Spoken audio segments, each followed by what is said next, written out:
It was black women being raped, but they can be raped. Let's advance forward. Before we get into the Casual Killing Act, the Casual Killing Act was written because of the number of people who were killed while being corrected. Okay. And if any slave resists his master, owner, or other person by his or her order, correcting such slave and shall happen to be killed in such correction, it shall not be counted felony, but the master, owner, and every other person so giving correction shall be acquitted of all punishment and accusation for the same, as if such accident had never happened. So that means that if you happen to be correcting someone and you beat them to death, you know how hard it is to beat someone to death? I mean, I thought about that. I said it happens so frequently that they created a law so that you wouldn't feel any what? No guilt, because you were simply correcting them. It wasn't your fault. So I went back to look at who was beating folks to death. I wanted to know. And it was white women. White women were beating black children to death. That's who was being beaten to death. But it wasn't her fault. She was just correcting them. You see, what we do is we rob ourselves of our own humanity when we refuse to look at this stuff. We rob ourselves of our humanity. And that's what people didn't know happened.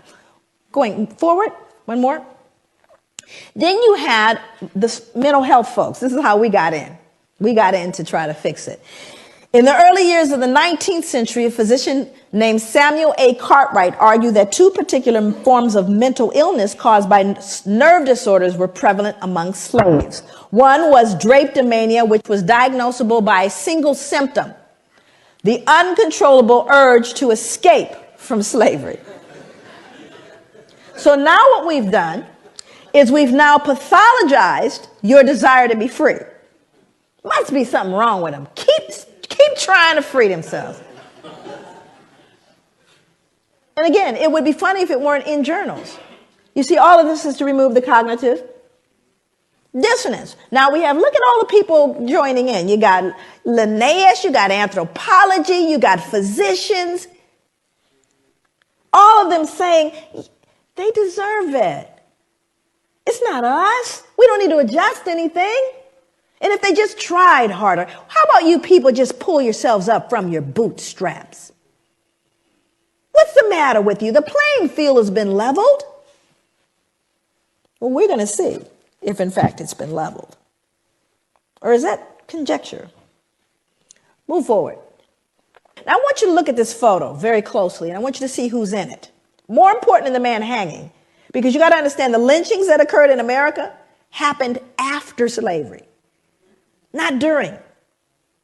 Thousands of lynchings happened after slavery, because this is a reaction to white fear of what we would do once freed. But we didn't create a vigilante group to take out white people, but they did create a vigilante group to take us out now that we're free. See, that happened after slavery. They were called the what?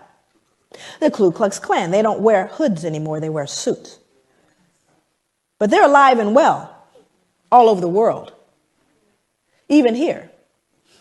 So look at who's in the picture. I want you to look at this little girl in particular. You can't see her closely, but she's actually grimacing, like smirking.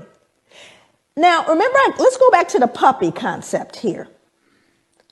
She would be loathed and torn up probably if this was a puppy, which means he's less than that, because she's not disturbed. This little girl is not disturbed by this, but she should be, shouldn't she? People always ask me, they go, Joy, what was the impact on white people? There it is, right there. Can't feel any empathy for him. None, zero, zip. There's a little one back here, even smaller. Because whatever she's been taught or told, socialized to believe, makes him no longer human. That's the greatest danger to white people, is that they can't feel it. And there's a reason why white people can't feel what we're talking about. My God, what would you then feel? It's tough.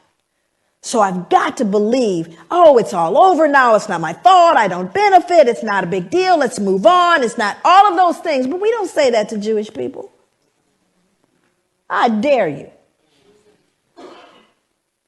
But you have to understand, when you unearth this one, that's what we did to our children. Let's move forward.